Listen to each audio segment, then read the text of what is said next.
Dobro večer, spoštovani gledalke in gledalci. Minister za delo, družino in socialne zadeve Andrej Vizjak je danes napovedal nov kompromisni predlog pokojninske reforme, ki je sicer že v prvem branju pred poslanci Državnega zbora. Do decembra pa naj bi bila zaključena tudi pogajanja s sindikati o 3 še odprtih in neusklajenih vprašanjih. Prvo se nanaša na prehodna obdobja do polne uveljavitve zakona, v katerih naj bi bili uveljavljeni tudi novi pogoji za upokojevanje. Potem za tista sicer sindikati menijo, da so prekratka. Torej, drugo vprašanje zadeva poklicne pokojnine, tretje pa spodbude za delo po dopolnjenih 40 letih pokojninske dobe, torej, če bi nekdo delal še dlje. Nocoj bomo o tej temi govorili v okviru 15. Štajerskega gospodarskega foruma, ki ga gostimo v sodelovanju s Štajersko gospodarsko zbornico v Mariboru. Naši gostje pa so z moje desne nekdanji minister za delo in profesor na Fakulteti za družbene vede Univerze v Ljubljani, dr. Ivan Svetlik. Dobro večer. Marjan Papež, generalni direktor Zavoda za pokojninsko in invalidsko zavarovanje Republike Slovenije. Dobro večer. Dobro večer. Gospa Brigita Juhart, direktorica podjetja Kadring Impol iz Slovenske Bistrice. Dobro večer. Ter Milan Čuš, član uprave Perutnine Ptuj za področje kadrov. Dobro večer. Dobro večer želim. Vsem štirim še enkrat in dobrodošli pri nas.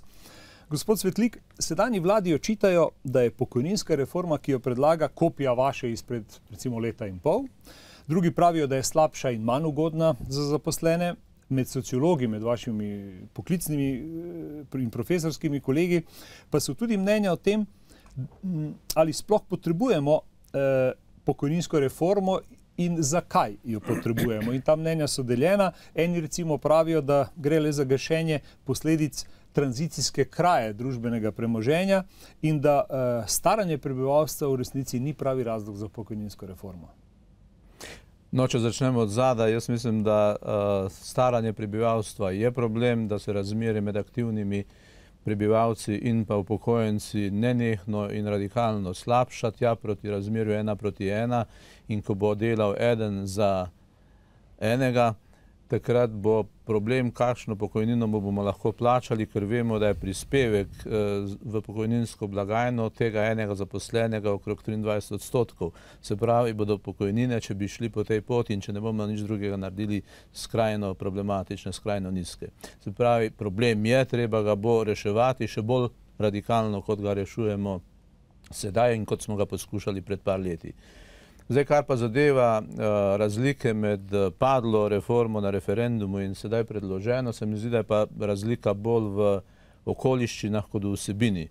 Med temi okoliščinami bi zlasti izpostavil dejstvo, da ljudje, posamezniki spoznavajo, da zavračanje reform slej ko prej kot breme pade na njihova pleča v obliki varčevalnih zakonov, v obliki zmanjševanja teh ali onih pravic, kot so nadomestila za porodniški dopust, kot so otroški dodatki in podobno. In mislim, da ljudje počasi dojemajo, da bo treba reforme zares sprejemati. Konec koncev bi jaz tako interpretiral tudi nenaden zasuk na predsedniških volitvah.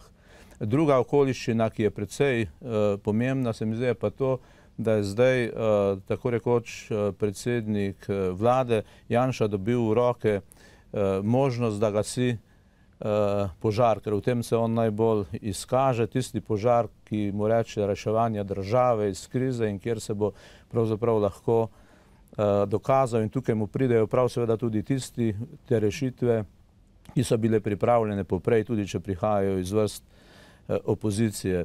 Važno je, da se izkaže kot rešitelj Slovenije. In jaz mu privoščim seveda, da bi to rešitev s svojimi ukrepi dosegel. Upam pa seveda, da ne bojo ljudje pozabili, da je sam ta požar podpihoval v preteklem obdobju. Zdaj, kar zadeva pa vsebinske razlike, bi pa rekel, da je ena bistvena vsebinska ta, da sedanji predlog operira s tako zvanim čiščenjem pokojninske blagajne, kjer je v resnici na tapeti izguba, slej ko prej verjetna izguba nekaterih pravic okrog tretjine upokojencev, kot so nekateri ocenili, mogoče bo gospod Papež imel bolj natančne podatke, koliko je teh, ki naj bi bili postavljeni izven pokojninske blagajne in bi naj potem posamezna ministrstva presojala, kot je minister Vizjak že nakazal, ali so do teh raznih dodatkov, kot so recimo invalidi, pa umetniki, pa veterani še upravičeni ali ne. Tako da tukaj se mi zdi, da je ta bistvena razlika, ki gre na slabše, kot smo mi predlagali, in mislim, da neupravičeno nekako se atakira upokojence, staro populacijo, ki je neorganizirana in ki se sama brani, kaj dosti ne more. Žal pa tudi sindikati, mislim, da nič ne storijo njim v bran. Tudi Desus se bolj slabo oglaša. No, druga je pa navidezna razlika, to je pa to, da smo mi predlagali upokojevanje po formuli 65 ali 41 let oziroma 43 let pokojninske dobe, sedaj se pa predlaga 60 let starosti in 40 let pokojninske dobe, kar v praktični posledici pomeni bolj kot ne eno in isto, s tem, da ta druga formula, ukolikor ne bo omiljena, močno prizadene bolj kot bi jo v našem primeru tiste, ki so zgodaj začeli delati, in pa tiste, ki so začeli delati pozno, recimo tiste, ki so se izobraževali. Tako da, ukolikor se sindikat ne bo zares pogajal za spremembe, tukaj bo potem celo nekaj slabša ta formula, kot je bila za posameznike, za ljudi, kot pa je bila naša. So pa seveda nekatere druge spremembe, najpomembnejša še tretja, potem pa neham s temi primerjavami. Se mi zdi, da je to, da bo zdaj odmerjena pokojnina žal nižja, kot bi bila pred 2 letoma. In to se bo bistveno poznalo seveda pri novih upokojencih, ker je odmerni odstotek nižji in ker je tudi ta fiksni valorizacijski količnik je tudi nižji. Se pravi, bodo pokojnine odmerjene nižje in s tem cilja, da bi ohranili višjo raven pokojnin, ne bomo v tej meri dosegli, kot bi ga lahko, če bi pred 2 letoma stvari stekle tako, kot smo načrtovali. Hvala vam za ta uvodna pojasnila. Gospod Papež, najprej že aktualno vprašanje tega trenutka in vsakega trenutka, ali je pokojninska blagajna likvidna, odkot pritekajo sredstva za izplačilo pokojnin in ali jih je dovolj? Ja, pokojninska blagajna posluje z izravnanimi prihodki in odhodki. 2/3 prihodkov je od prispevkov in ostalo, kar pa se doteče od prispevkov, pa je iz državnega proračuna. Nažalost pa je situacija od 2008 taka, da takrat smo imeli od prispevkov v strukturi 72,6%, sedaj pa je že nekje 67%. Se pravi, reforma sigurno potrebna za dolgoročno stabilnost, ampak brez gospodarske rasti, novih delovnih mest, prav več zaposlenih, ki bojo in dobro plačenih delovnih mest, da bo priliv od prispevkov večji in tako iz proračuna manjši, bo težko dolgoročno doseči ugodno dejansko situacijo. Se lahko obrnem še v zvezi z, ko je bilo omenjeno te razlike. Morda najbolj tudi sporen zdaj to čiščenje pokojninske blagajne, ko je strah pred tem, da bi s prenosom tako imenovanih teh pravic na ministrstva v roku 1 leta, da bi se te pravice znižale. Jaz sem z gospodom ministrom Vizjakom se zadnjič pogovarjal, v kakšnem smislu je to predvideno. Predvideno je tehnična, se pravi tehnični izvedba, se pravi sprememba. Sedaj dobi Zavod za pokojninsko in invalidsko zavarovanje za te vse pravice, ki so pod ugodnejšimi pogoji iz državnega proračuna, iz finančnega ministra, se pravi iz ene. Sedaj pa naj bi iz različnih ministrstev šlo te zneski, se pravi Zavod, če je sedaj dobival iz enega naslova, bi dobil iste zneske iz 5-6 naslovov in na ta način bi najbrž tudi ministrstva, ki sedaj, ko se sprejemajo kakšni zakoni in ugodnejše pravice, ko bojo mogli svojega kvote denarja dati, da bi tudi v bodoče pazili, da se ne bi te dodatne pravice povečevale. Tukaj ni namenjeno, da bi se te pravice odvzemale in zmanjševale. Lahko pa se za bodoče pa omejujo, kar pa je najbrž dober razmislek.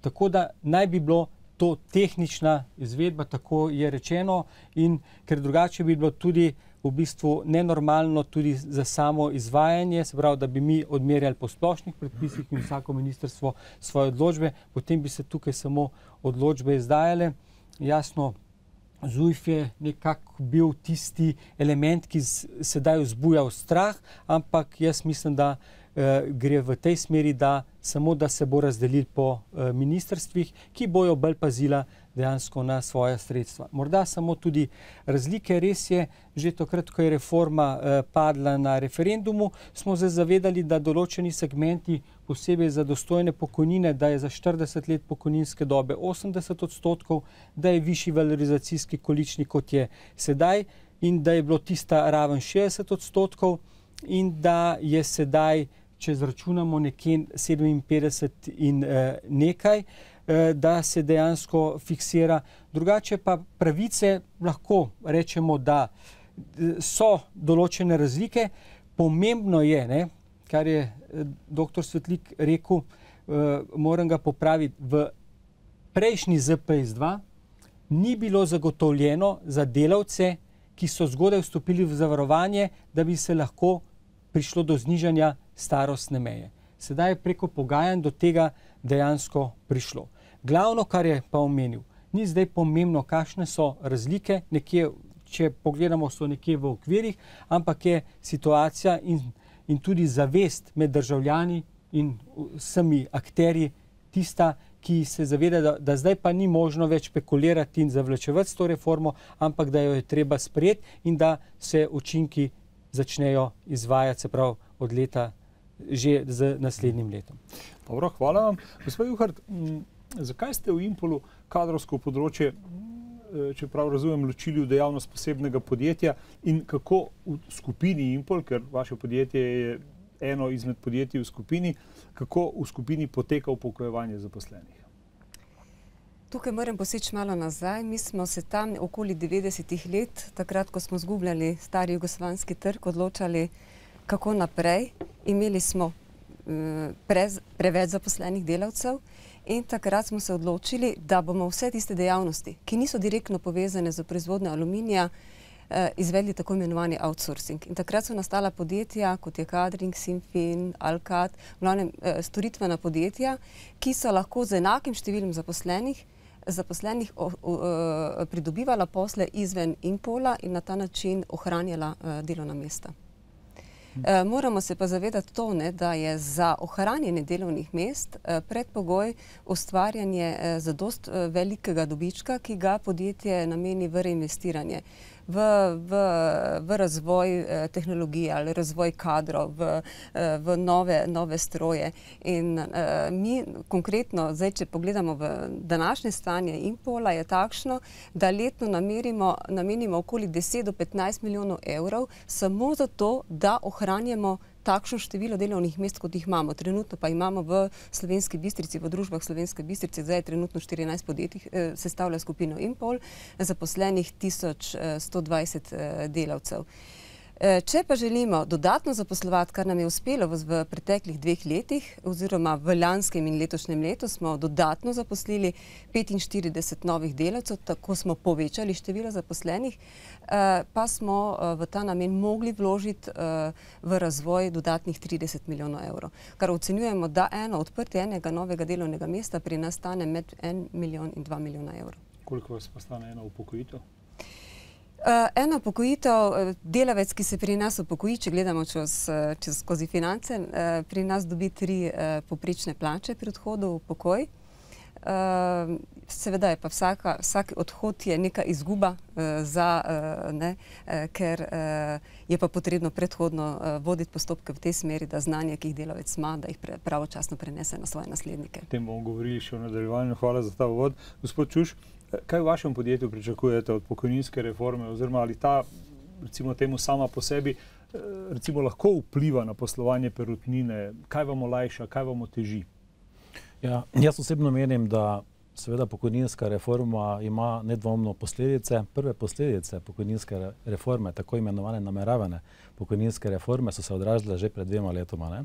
Takrat so bili seveda delavci, tudi mi osebno smo bili prepričani, da bo pokojninska reforma sprejeta. Sami smo jo spoznali kot nujno potrebno, še danes mislim tako, da absolutno kasnimo s pokojninsko reformo in seveda, kar se je praktično zgodilo, je bilo to, da se je seveda pritisk zaposlenih, torej tisti, ki so izpolnjevali ali pa so bili tik pred tem, da izpolnjujejo pogoje za pokojitev, so drastično pritiskali seveda na upravo družbe, želeli so se seveda zelo na hitro, na brzino do 31.12. tistega leta seveda upokojiti in seveda so bili pripravljeni na vse možne kompromise in tako naprej. In seveda ta strah, ne, da se bo seveda njihov socialni položaj iz tega razloga bistveno poslabšal, se je enostavno odrazil na tem, da je v tistem obdobju odšlo zanesljivo kar precej veliko število ljudi v pokoj, čeprav ti ljudje takrat zanesljivo ne bi odšli, če ne bi bilo tega pričakovanja, da se bo to enostavno zgodilo. Ne.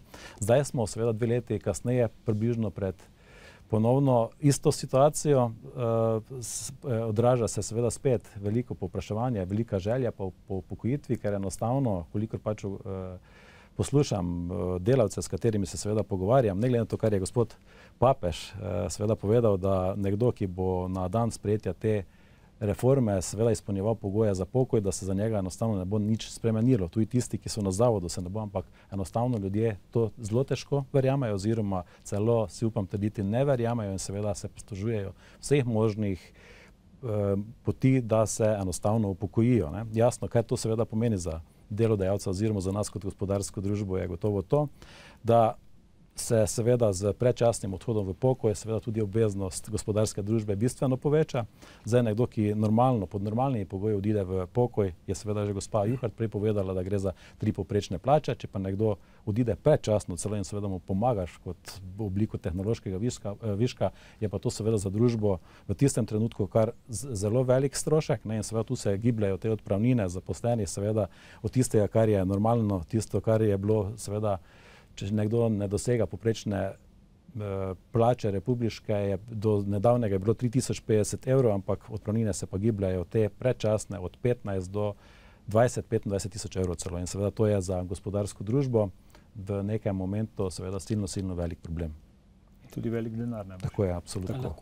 Ja, prosim. Ja, zelo pomembno je, ne, tudi pri prejšnji sedanji reformi, da je treba poudariti, da tisti, ki izpolnjuje pogoje do uveljavitve zakona, se bo po teh pogojih lahko tudi kasneje. Celo ugodneje mu bo, ker tudi ta valorizacijski količnik, ki bo fiksen, se pravi, bo tudi za njega veljal. In vse 18-letno povprečje, tudi vse bonitete, ki bi jih še naprej dosegel. Oziroma, nekateri se bojo zdaj upokojevali z dodano dobo. Ne počakajo, ker moški imajo lahko minus. Lahko si ta minus, ko še ostanejo v zavarovanju, zmanjšajo ali celo izgubi, da ga ni več. Se pravi, kdor izpolnjuje pogoje do uveljavitve, gre lahko pod temi pogoji. Kot smo pa slišali, so pa tukaj bile 2 kombinacije, ko je bilo rečeno, da so v Perutnini tudi pomagali. To je bilo pa tisto morda tudi malo preveč špekulacij, da so šli ljudje, ki še niso izpolnjevali pogoje, na zavod za zaposlovanje in da so si na ta način varovali še pogoje po starem, če so jih izpolnili v 2 ali 3 letih. In veliko tistih je sedaj, ki se tudi upokojijo. Se pravi, ljudje naj verjamejo, fiksna je ta določba, noben jo ni posegel, taka je, kot je bila takrat tudi pripravljena. Kdor izpolnjuje pogoje, naj ne hiti, samo profitira lahko. V bistvu, samo na boljšem. Če lahko jaz to pripomnim, leta 2008 se je tudi Impol znašel v velikih težavah. Mi smo, veliko naših proizvodov je namenjeno za avtomobilsko industrijo in ta recesija je najprej zajela avtomobilsko industrijo in takrat smo imeli tudi okrog 200 delavcev zaposlenih za določen čas in smo bili na tem, ali odpustimo te delavce, ker enostavno ni bilo dela. V enih proizvodnih procesih smo beležili tudi za 60% padec naročil. In takrat smo se odločili na ta način, da smo se pogovorili z zaposlenimi, ki jim je do upokojitve manjkalo manj kot 2 leti. Smo jim izplačali odpravnine, teh primerov je bilo okoli 40 in seveda zaposlili pa te mlade za nedoločen čas. Je pa odpravnina tam, tako kot kolega z prihodnine pravi, se giblje poprečno okoli 20 000 evrov, 15 do 20 000 evrov, ker to gre za bruto zneske.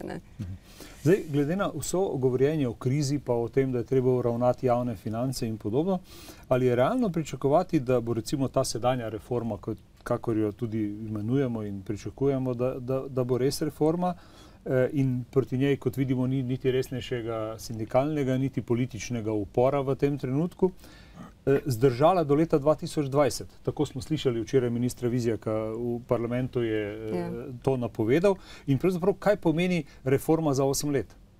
Ker smo praktično ob koncu leta 2012. No, naša ocena prejšnje rešitve, ki je, kot rečeno, zelo podobna tej, je bila podobna, da najmanj do leta 2020, računajoč, da bi, če bi jo preuveljavljali, dosegli boljše učinke in bi seveda tja do 2025 lahko zdržala. Zdaj pa seveda, ker smo 2 leti zamudili in ker se tudi pogajanja še vršijo in ta gredo ponavadi v smeri tega, da se omilijo določeni pogoji, je pa seveda zelo verjetno, da je morda celo leto 2020 zelo optimistično ali preoptimistično. In ne glede na to, da bo ta reforma olajšala situacijo, kar zadeva financiranje pokojnin, bo seveda še kar naprej treba izdatno financirati jih iz državnega proračuna.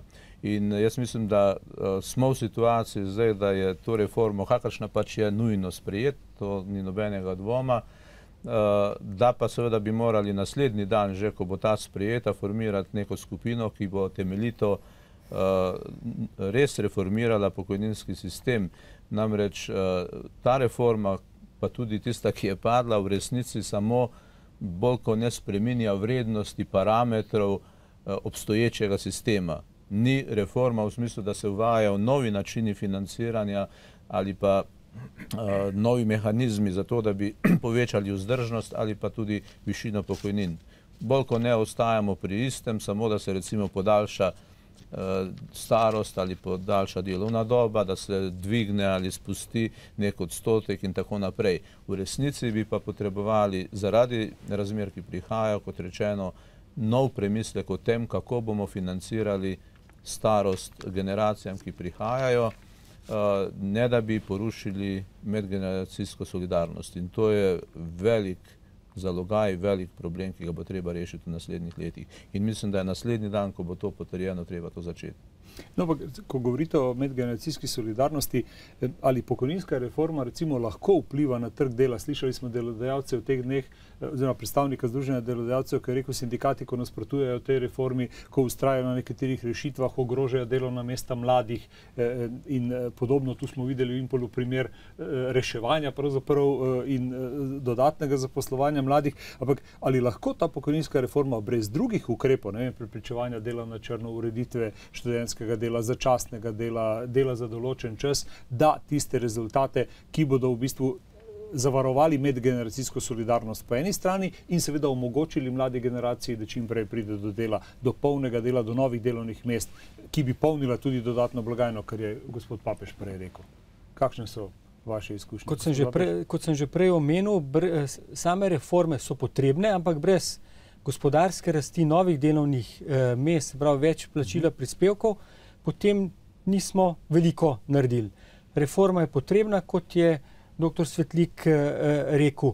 Zdaj ni važno, ali bo do 2020 ali 2022 ali 2028. Pomembno, da se začne. Se pravi, da se te učinki začnejo, da se starostna meja novih upokojencev, da se dejanska upokojitvena starost dviguje. Ker ta reforma, ki je začela veljati 2000, je bila v tem šibka. Res, da so se razmerje med plačami in pokojninami zniževale. Se pravi, da je imela na tej strani učinke, ampak ni pa prinesli tistih zaželenih učinkov, da bi ljudje dlje delali in da bi se ta starostna meja upokojevanja povečala. Zato je nujno potrebno, da se začne jasno z ostalimi ukrepi, ki so glavni, se pravi, ostale reforme in glavni ukrep gospodarska rast, nova delovna mesta. Tle smo slišali, koliko stane eno novo delovno mesto. Če pa pogledamo, koliko jih pa čez noč zgubimo. Se pravi, je prav žalostno, da niso res taki ukrepi, da bi v bistvu ohranili delovna mesta. Ampak recimo, gospod Papež, ko ste že pri besedi, v kolikšni meri recimo upokojevanje po zakonu o uravnoteženju javnih financ obremenilo pokojninsko blagajno? Ja, več je bilo, se pravi, upokojevanja iz javnega sektorja, ker je bilo za določene prenehanje delovnega razmerja. Tukaj pa tista računica.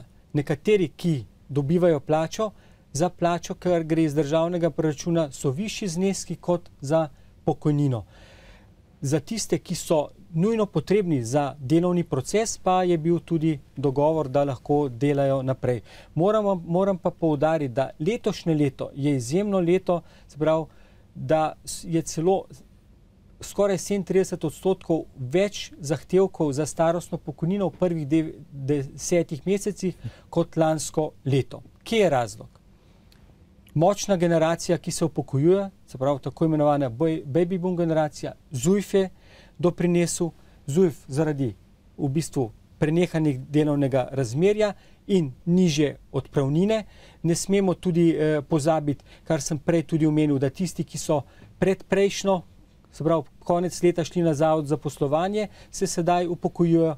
In kot pred vsako reformo je tisti strah, da ljudje ne zaupajo in se želijo upokojiti. Vsi ti elementi pomenijo, da je letos že v prvih 10 mesecev skoraj 21 tisoč novih zahtevkov za starostno pokojnino. Če samo primer dam, če bi se vsi lansko leto, ki so se upokojili, skoraj 24 tisoč upokojencev starostnih, vsak upokojil v povprečju 3 mesece kasneje, bi samo za pokojninsko blagajno bil to prihranek preko 40 milijonov, kar pomeni, če bi pa še delali in plačevali prispevke, je to dodatnih 20 milijonov, je že samo daljše delo za 3 mesece v povprečju pomeni prihranek preko 60 milijonov. Majhno zgleda, ampak učinki so lahko takoj dokaj veliki. No, se s tem v zvezi bi jaz samo tole rekel, da to prisilno upokojevanje ima res neko logiko, kot jo gospod Papež razlaga, ampak dejstvo je, da je treba gledati dolgoročno. Dolgoročno pa pomeni, da če smo nekoga zelo hitro upokojili, da bo to pokojnino seveda zdaj doživljenjsko prejemal, da bo pa verjetno čez čas v javnem sektorju ponovno prišlo do zaposlitve na tistem delovnem mestu. In tukaj se mi zdi, da dolgoročno ne bomo prav veliko pridobili. Hkrati pa, ko je vprašanje glede solidarnosti, mislim, da je treba medgeneracijsko solidarnost graditi na mnogih področjih, ne samo na pokojninskem. Tudi zakon o delovnih razmerjih je eden takih, ki izgleda, da se oddaljuje od resne spremembe, ki pa nosi v sebi en zelo pomemben izvirni greh. To je, da imamo mlado generacijo potisnjeno v izjemno neugoden položaj, vsa bremena fleksibilnosti ali pa večino bremen fleksibilnosti v resnici nosi ona, medtem ko srednja in starejša generacija je dosti bolj varna. In tukaj se lomi ta solidarnost. Če ne bomo tega spremenili, potem bodo mladi zares začeli razmišljati o marsičem drugem, kot o tem, da bi srednjo in starejšo generacijo podpirali, potem ko ta ne bo več dela zmožna. Seveda so tudi druga področja, kot je recimo stanovanjsko vprašanje, spet pri mladih in tako dalje. Na vseh področjih je treba to solidarnost graditi, tako da je pokojninski sistem samo en del tega mozaika. Ampak kako vidite vi recimo stroške upokojevanja ali pa ta pritisk recimo na upokojevanje? Videli smo, da so Impolu recimo poskrbeli za to, da mlade zaposlijo in so seveda druge poslali predčasno recimo na zavod. Kako je pri vas recimo v, tako rečem, prehrambeni industriji na nek način?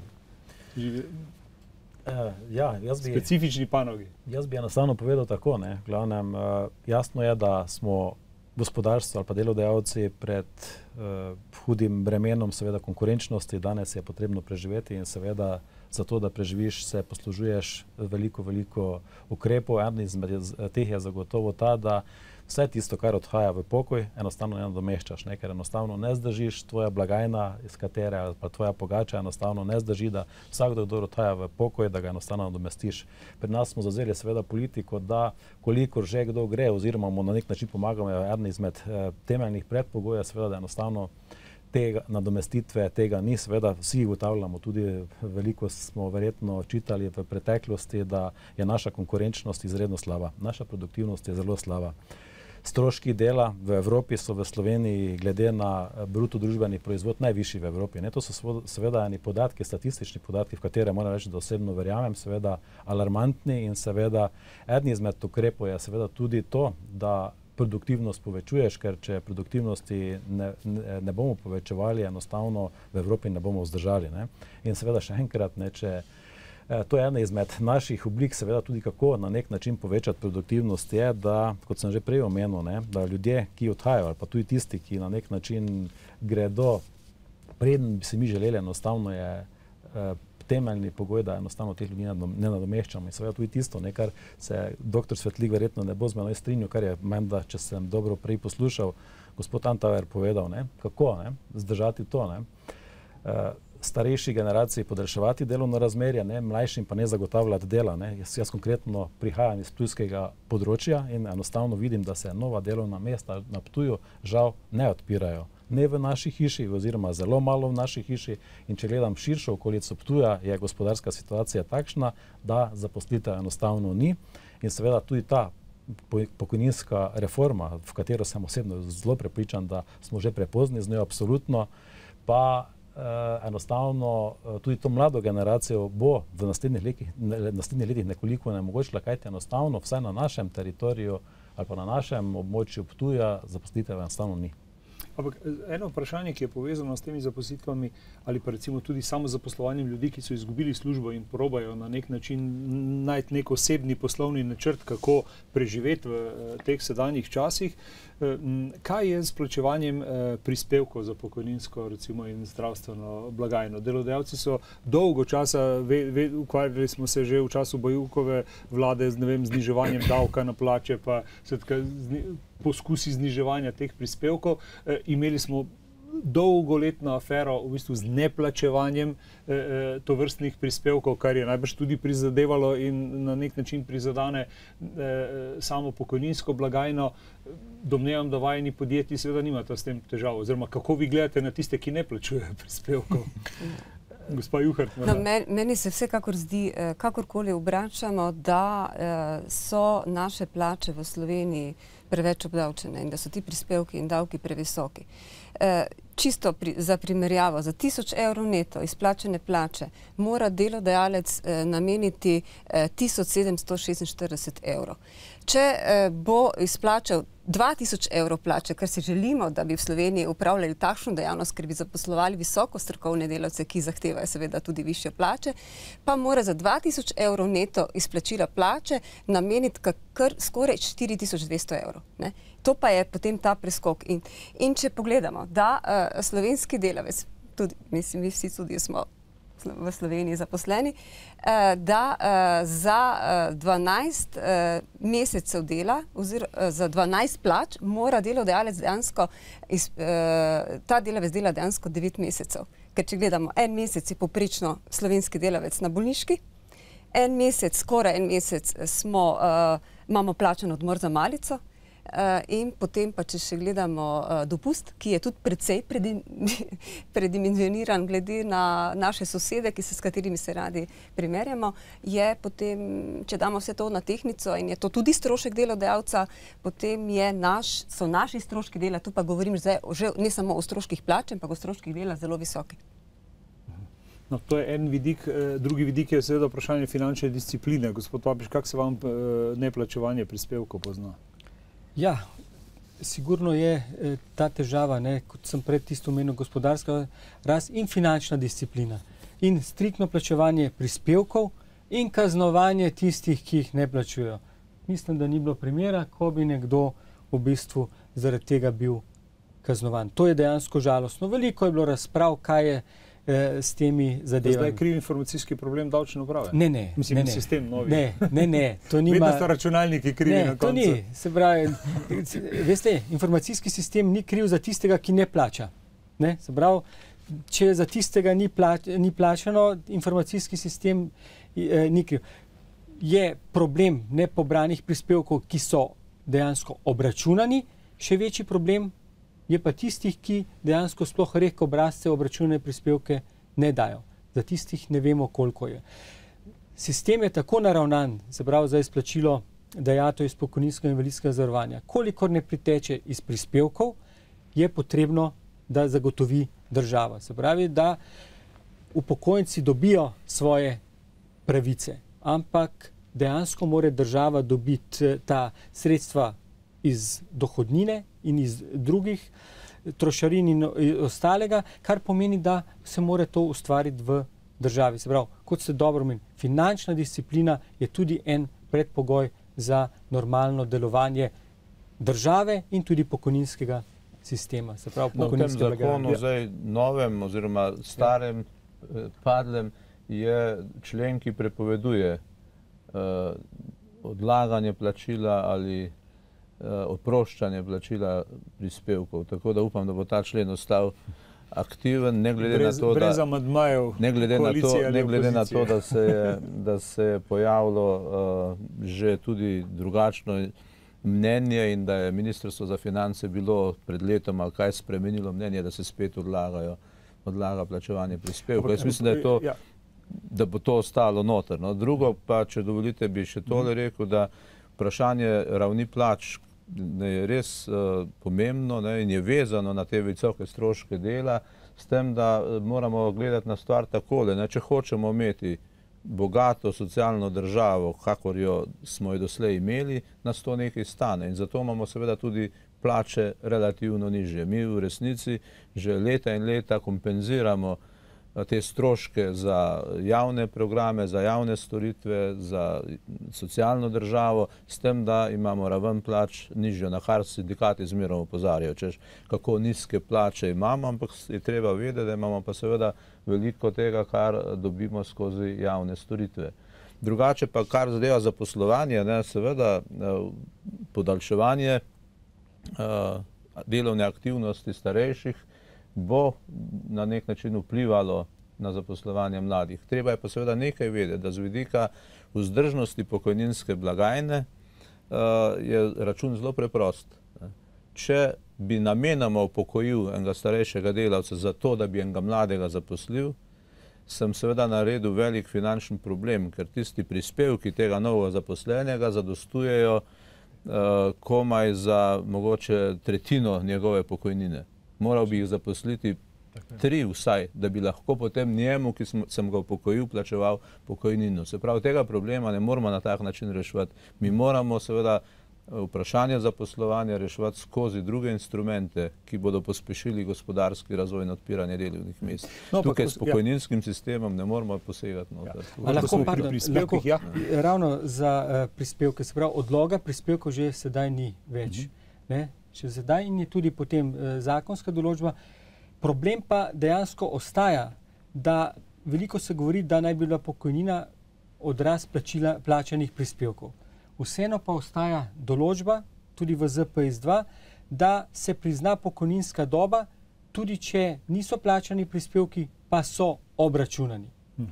Tukaj je zdaj vprašanje, ali ne bi bilo dobro, da se tudi to postopoma, se pravi, ukine v prehodnem obdobju, morda 2-3 leta, ker vemo, da smo v taki situaciji, da bi potem čez nekaj let rekli, od sedaj naprej pa dejansko, če ni plačan prispevek, ne more biti tudi dobe. Bilo je že poskus leta 2000, ko je zakon začel veljati, je bilo v prvem branju, da samo na podlagi plačila prispevkov, potem je pa prišlo tudi na podlagi obračunanih prispevkov. Tako da tukaj to ostane odprto. Hotel sem z enim praktičnim primerom prositi za komentar, namreč prek Štajerske gospodarske zbornice smo dobili pismo ene gospe, ki je očitno soproga enega samostojnega podjetnika, skratka samozaposlenega po definiciji, in pravi, da se ji zdi, da so, ne vem, obrtna zbornica, sindikati, skratka vsi deležniki, ki se zdaj pogajajo o pokojninski reformi in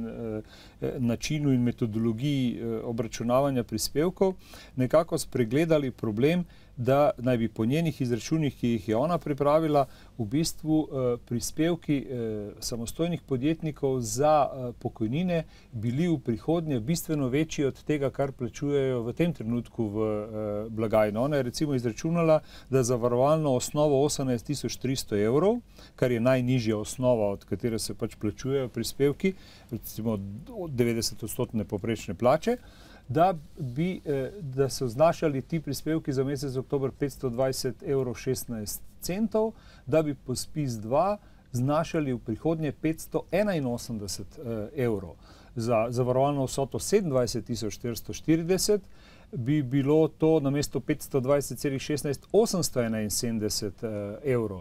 In da se menda veliko ljudi, ki so samozaposleni, tega ne zaveda, oziroma gospa izraža na nek način strah, da bodo ljudje, ki nenadoma ne bodo mogli več teh višjih prispevkov plačevati, se enostavno zatekli, bodi si izogibanju plačevanja davkov, bodi si sivi ekonomiji, skratka nekemu načinu, kako obiti ta sistem, da ne bi človek plačal bistveno več za prispevke, kot je plačeval do zdaj. Gospod Papež, vam je ta problem znan oziroma se ta problem nakazuje v praksi? Ta problem je, se pravi, da bojo višji prispevki, kot so sedaj, v prehodnem obdobju bi šlo potem, da bi minimalno bilo 60% povprečne plače, ampak moramo reči, ta najnižji prispevek, ki ga bojo mogli plačevati, se pravi, odvisno, kakšne imajo te dohodke, se pravi, če bi celo svojo obdobje to plačeval, bi bila njegova pokojnina odmerjena od najnižje pokojninske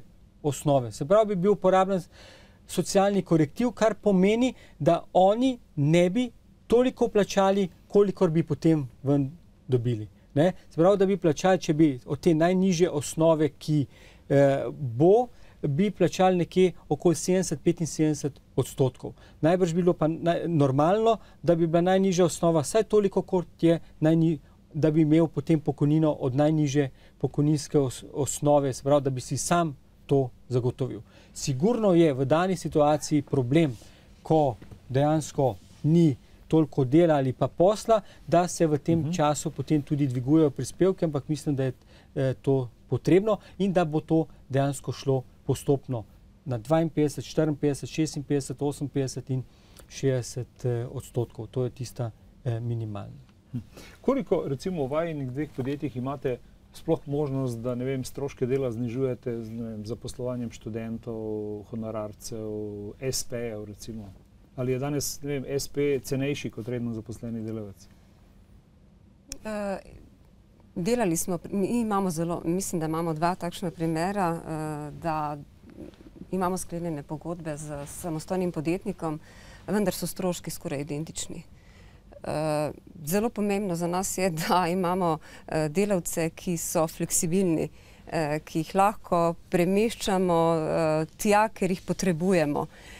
In ta zakonodaja nam tega ne omogoča in s tem namenom smo leta 2008 ravno v Kadringu, ko ste nam omenili, pridobili koncesijo za napotovanje delavcev k uporabniku in tako smo na legalni način zdaj krožimo, imamo zaposlene delavce na Kadringu, ki imajo popolnoma enake pravice, kot da bi bili redno zaposleni pri družbi uporabnici, vendar mi pa dosegamo fleksibilnost na ta način, da če je ta teden ali ta dan potreben tukaj, da potem pa se naročilo preobrne ali ga ni, mislim, na enem delu procesa ni več naročila, na drugem se pojavi dodatno naročilo, da smo v tem smislu fleksibilni. Sicer dokaj stabilno imamo zdaj razmere, tega premeščenja ni veliko, ampak se pa tudi dogaja. Ja, samo to je primer obraten recimo tistega, kar se je nam zgodilo v gradbeništvu, pa še v nekaterih drugih panogah, da enostavno, v Nemčiji izgubiš na enem gradbišču delo, ampak veš, da boš čez 3 ali 6 mesecev imel delo zagotovo na drugem gradbišču in se pol tudi ti časi socialnih transferjev, državnih pomoči, socialne pomoči in tako naprej bistveno skrajšajo. Pri nas pa enostavno izgubiš delo in postaneš brezupen primer tako rekoč do smrti, kar je pa nekaj, kar je bistveno drugačna kvaliteta te fleksibilnosti ali pa reševanja problema brezposelnosti, kot bi bila drugje. Po drugi strani, samo še to, po drugi strani se mi zdi pa zelo nevarno takšno zaposlovanje, ker je vsako delo, ki nosi elemente rednega delovnega razmerja, In če z nekom nismo imeli sklenjeno takšno pogodbo ali avtorsko podjemno ali preko SP-ja in se dokaže, da je bila tam kontinuiteta in da je obstajalo, da je on delal dejansko na sistemiziranem delovnem mestu, in če prije do prekinitve in se delavec s tem ne strinja oziroma ta naš partner in uveljavlja tožbo, potem je velika nevarnost, da delodajalec v tem primeru izgubi tožbo. In so stroški potem še dodatni? Še dosti dodatni, ja. Gospod Čuš, kak je to pri vas? No, seveda, tudi mi se s tem vprašanjem pogosto krat ukvarjamo. Seveda imamo delovna mesta, ki jih seveda zaupamo tako imenovanim SP-jem. To imamo predvsem na nekaterih področjih, kjer se nam je zdelo oportuno, seveda, da gremo v oblike dela z SP-ji, to konkretno delamo pri pospeševanju prodaje. So tudi nekatera delovna mesta, ampak če me sprašujete konkretno o strošku, kar je gospa Juhart prej omenila, bistvene razlike enostavno tudi sami osebno ne vidimo, so pa seveda nekatere prednosti takšne rešitve seveda za podjetje, menim, da ugodne.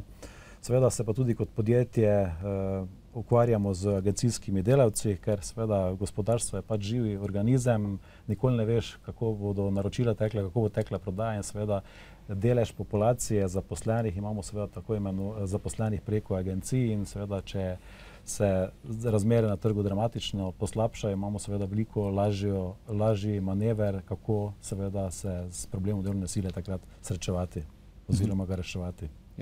Uvodoma smo rekli, da so v teh sedanjih pogajanjih med vlado in sindikati odprta 3 vprašanja, in sicer prehodna obdobja, torej koliko časa bo do polne uveljavitve novih pogojev za upokojevanje trajalo to prehodno obdobje, tako za moške, tako kot za ženske. Sindikati menijo, da so prekratka ta prehodna obdobja, da bi morala biti daljša. Potem je to vprašanje poklicnih pokojnin, tu bi vas, dr. Svetlik, prosil za strokovno pojasnilo, v čem bi tu lahko bil problem, in seveda spodbude za upokojevanje potem, ko nekdo že ima polnih 40 let pokojninske dobe in dela, ne vem, leto, 2, 3 ali več dlje. Kje so tu sistemski problemi? Ja, zdaj, kolikor jih jaz vidim, so naslednji. Prvič, pri prehodnih obdobjih je problem v tem, da če ocenjujemo, da bo sistem zdržal do leta 18 ali 20, pa bi zdaj radi potegnili predhodna obdobja. Čez to obdobje potem smo ponujamo neko čudno rešitev. Reforma brez reforme v bistvu. Tako je. Potem bomo seveda s temi podaljševanji prehodnih obdobjih še zmanjšali učinke reforme, ki jo zdaj sprejemamo. Kar zadeva poklicne pokojnine, kolikor vem, je problem v tem, kdo bo zagotovil sredstva za to, da bi tisti, ki so bili v sistemu poklicnih pokojnin, ki se jim je vplačevalo prispevke, da zares dobili obljubljene pokojnine, zato ker so ti prispevki na prenizki ravni za precejšnje število poklicev, ne za vse. Nekateri so imeli ustrezno plačila, drugi pa ne. Gospod Papež bo vedel bolj natančno verjetno od mene.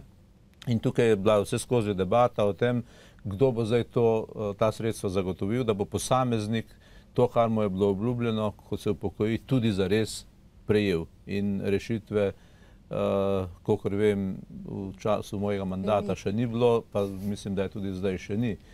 No in tretje vprašanje je pa vprašanje teh spodbud. Spodbud, jaz mislim, da so bile že ugrajene, da bodo ostale ugrajene v smislu rešitve, ki se je meni zdela oportuna, dobra, da posameznik, ki nadaljuje po izpolnitvi vseh pogojev svoje delovno razmerje, dobi 20% plači, tako rekoč, tistega, kar bi sicer dobil, če bi se upokojil. In se s tem stimulira, da ostane dal v delovnem razmerju. Lahko samo še? Prosim. Kot je bilo rečeno, prehodna obdobja, to smo se zavedali, če bo reforma kasneje, tudi ne more biti taka dolga prehodna obdobja, se pravi, mora biti bolj radikalno. Koliko so zdaj predvidena prehodna obdobja? Ja, tam po 6 mesecev oziroma iz 58 na 60 let pa 40 let pokojninske dobe brez dokupa, pa po 4 mesece. V glavnem se vleče do 2018, 2020 najdalj. In zdaj, če bi jih še podaljšali, smo v absurdni situaciji. Tako je. Pri poklicnih pokojninah je pa problem, ker je premalo denarja. Zaprav, sedaj, ko bi bilo potrebno izplačati te pokojnine, se ugotavlja, da tisti delavci, za katere je bilo plačevano, nimajo dovolj na računu, tako da bo tudi pri teh pogajanjih še to odprto vprašanje, na kakšen način bo ta situacija rešena. Za spodbude po 40 let dela je pa bilo že omenjeno 20% tako pri predčasni kot starostni pokojnini, kdo izpolnjuje, 20% še pokojnine in najdalje do 65. leta starosti. Tukaj najbrž bo tudi odprto vprašanje, ali tudi po 65. letu, oziroma moramo pa poudariti, vsako leto dalj dela pomeni tudi 2% višja pokojnina, ker se doba tudi vrednoti za 2%. So pa stimulacije pa za delodajalce, tako kot je bilo ugrajeno že v prejšnjem, se pravi padlem ZPS-2, da spodbude za mlajše, če jih zaposlijo, da so nižji prispevki delodajalca, in tudi za starejše, ki bi izpolnili že pogoje, so tudi nižji potem tudi prispevki delodajalca. Tako da je tudi na strani delodajalcev določena stimulacija. No, če govorimo o praktičnih primerih, koliko je pri vas recimo ljudi, ki so že dopolnili 40 let pokojninske dobe, pa še delajo? Jih je kar nekaj, moram povedati. Pri nas, če gledamo razmerje med proizvodnimi pa tako imenovanimi režijskimi delavci, je razmerje pri nas 60-40. 60% proizvodnih delavcev, 40% režije. In ugotavljamo, da delavci, ki delajo v proizvodni na ne režijskih delih, ampak tak za strojem, se upokojijo, ko izpolnijo prvi pogoj. Medtem ko režijski delavci ali v podpornih procesih ali v glavnih procesih pa je povprečje 2 do 3 leta, da še ostajajo delovno aktivni in se potem odločajo. Ker tudi vsaka upokojitev je za posameznika in stres. In pri nas menim, da za delavce dobro poskrbimo, pri nas se dobro počutijo in je potem ta odločitev, da se nekdo upokoji, zelo težka. Razumem pa te delavce... Kdo plača poslovilno zabavo? Poslovilno zabavo, mi se imamo vedno zelo v redu. Ja, to ni bil odgovor na vprašanje. Glejte, rada bi še to povedala, da je tudi pomembno, kako skrbimo za te zaposlene, naše upokojene sodelavce. Mi v Impolu tradicionalno vsako leto jih povabimo na srečanje in imamo približno 900 upokojencev in vsako leto se tega srečanja udeleži vsaj 600 upokojencev, kar je nad 65% in to je en dober pokazatelj. Na drugi strani ti ljudje, ki zdaj odhajajo v pokoj, bodo lahko deloma tudi koristili iz tega sklada prostovoljnega kolektivnega zavarovanja, pokojninskega zavarovanja, ker smo pred 10 leti, letos je ravno 10-letno obdobje, smo takrat pristopili k tem pokojninskim načrtom in za vsakega zaposlenega namenimo, sicer mesečno ni ne vem kako velik znesek, ampak 25 €, vendarle, če vsak zaposleni sam prispeva vsaj 17 €. In z daljšanjem, mislim, dlje, ko bo nekdo v delovnem procesu, dlje, ko bo vrčeval, se bo na koncu tudi tale razlika, bo nekaj pribitka zraven. Gospod Čuš, kak je pri vas? No, pri nas, da bi govorili o velikem številu ljudi, ki so dopolnili 40 let delovne dobe, ne moram reči. Jaz mislim, da če bi celotno skupino Perutnine Ptuj, ki šteje skoraj 3600 ljudi, če bi jih našli 50 v celotni skupini, bi bil prepričan, da ta številka ni dosežena.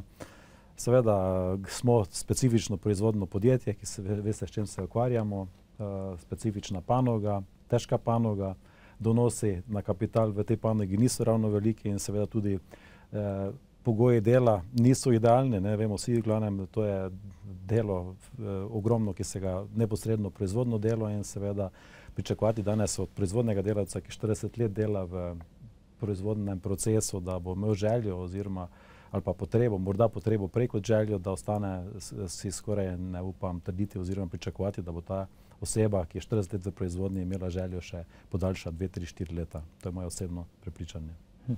Mi vsako leto podeljujemo te znake za pripadnost, bronasti, srebrni in zlati znaki, in ker imamo tudi zdaj kar nekaj takih, ki imajo 40 let delovne dobe, pa smo si za te umislili eno kristalno skledo. Ne? In zdaj vsi pravijo, zdaj počakal bom na to kristalno skledo, potem pa se upokojil. Je pa res, da delavci v proizvodnih procesih, ki delajo v turnusu, ki delajo v 3 izmenah ali 4 izmenah, predvsem jih to muči, to nočno delo, je pa zelo težko. Ne? To pa je težko pričakovati. Naporno dočakati 40 let delovne dobe. Še eno vprašanje, čisto za konec, ker tudi tako čas teče. Recimo, sam imam še 13 let na 40 let pokojninske dobe. Recimo nekdo, ki ima še 13-15 let do upokojitve, koliko pokojninskih reform bo po vaše še doživel? Eno, sigurno. In koliko bo takrat starostna meja za upokojitev? Ja, gledajte, a kdo upa ugibati? Gledajte, to bo višja bo, če pogledamo tudi druge države, imajo že sedaj 67 let, ampak so prehodna obdobja daljša. Tako da mislim, da je pri nas prav, da je teh 65 let in to prehodno obdobje, kot pa da se bi sedaj bremenili z 67 leti tja do 32 in dalje, se pravi, bo še čas, da se bo to tudi spreminjalo. Tako da nekdo, ki mu manjka še 13 let, saj to, da se ni treba bremeniti, se pravi, ali bom šel lahko po tem ali onem zakonu, bo počakal še na kakšen drugi zakon, se pravi reformo. Tudi to je nekaj. Starostna meja 130. Ja, ne, kaj je tudi pomembno za ljudi? Sedaj so bili kar nekaj let zbegani, kdaj se bojo lahko upokojili.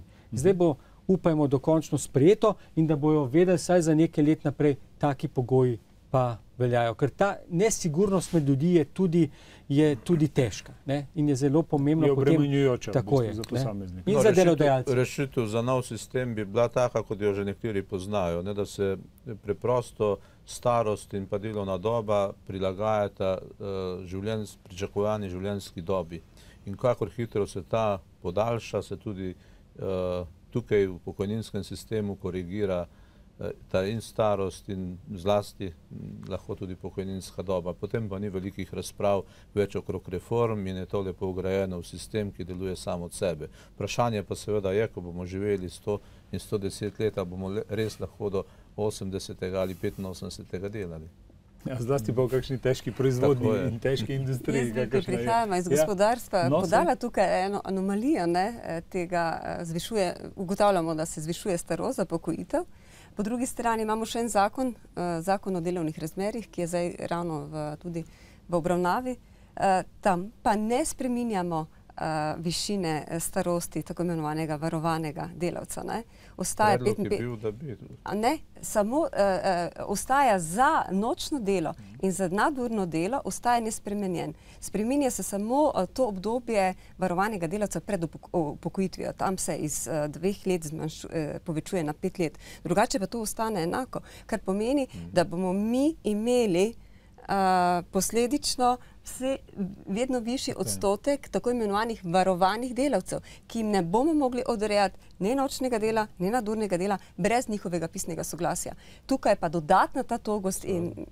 Kot je doktor Svetlik tudi pred zakonom, ko se je pripravil, rekel, da Abraham bi mogel biti ne pri 50, ampak pri 60.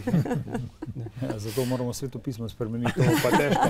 Ampak gre za nekaj drugega. Hotel sem gospod Juhartova vprašati, kako kot ženska vidite to izenačevanje delovne dobe za ženske in moške?